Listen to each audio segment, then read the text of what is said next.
حضرت بریدہ رضی اللہ تعالیٰ عنہ سے روایت ہے کہ رسول اللہ صلی اللہ علیہ وسلم نے ایک آدمی کو ان الفاظ کے ساتھ دعا کرتے ہوئے سنا: اے اللہ، میں تجھ سے سوال کرتا ہوں کہ تو اللہ ہے، تیرے سوا کوئی معبود برحق نہیں، یکتا بے نیاز ہے، جس کی اولاد ہے نہ والدین اور نہ کوئی اس کا ہمسر ہے۔ تو آپ صلی اللہ علیہ وسلم نے فرمایا: اس شخص نے اللہ سے اس کے اسم اعظم کے توسل سے دعا کی ہے۔ جب اس سے یعنی اسم اعظم کے ساتھ سوال کیا جاتا ہے تو وہ عطا فرماتا ہے، اور جب اس کے ساتھ دعا کی جاتی ہے تو وہ قبول فرماتا ہے۔ مشکات المصابیح حدیث نمبر 2289۔ حضرت انس رضی اللہ تعالیٰ عنہ بیان کرتے ہیں، میں نبی صلی اللہ علیہ وسلم کے ساتھ مسجد میں بیٹھا ہوا تھا اور ایک آدمی نماز پڑھ رہا تھا۔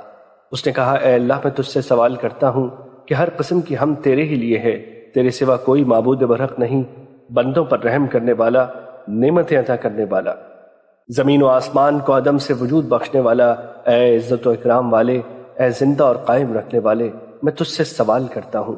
یہ سن کر نبی صلی اللہ علیہ وسلم نے فرمایا: اس بندے نے اللہ سے اس کے اسم اعظم کے ساتھ دعا کی ہے کہ جب اس کے ساتھ اس سے دعا کی جائے تو وہ قبول فرماتا ہے، اور جب اس کے ساتھ اس سے سوال کیا جائے تو وہ عطا کرتا ہے۔ مشکات المصابیح حدیث نمبر 2290۔ حضرت اسماء بنت یزید رضی اللہ تعالیٰ عنہ سے روایت ہے کہ نبی صلی اللہ علیہ وسلم نے فرمایا: اللہ کا اسم اعظم ان دو آیتوں میں ہے، اور سورہ آل عمران کے آغاز کی آیت الف لام میم اللہ لا الہ الا هو الحی القیوم۔ مشکات المصابیح حدیث نمبر 2291۔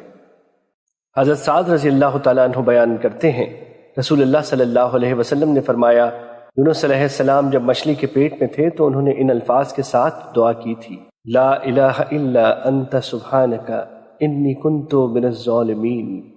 تیرے سوا کوئی معبود نہیں، تو پاک ہے، بے شک میں ہی ظالموں میں سے تھا۔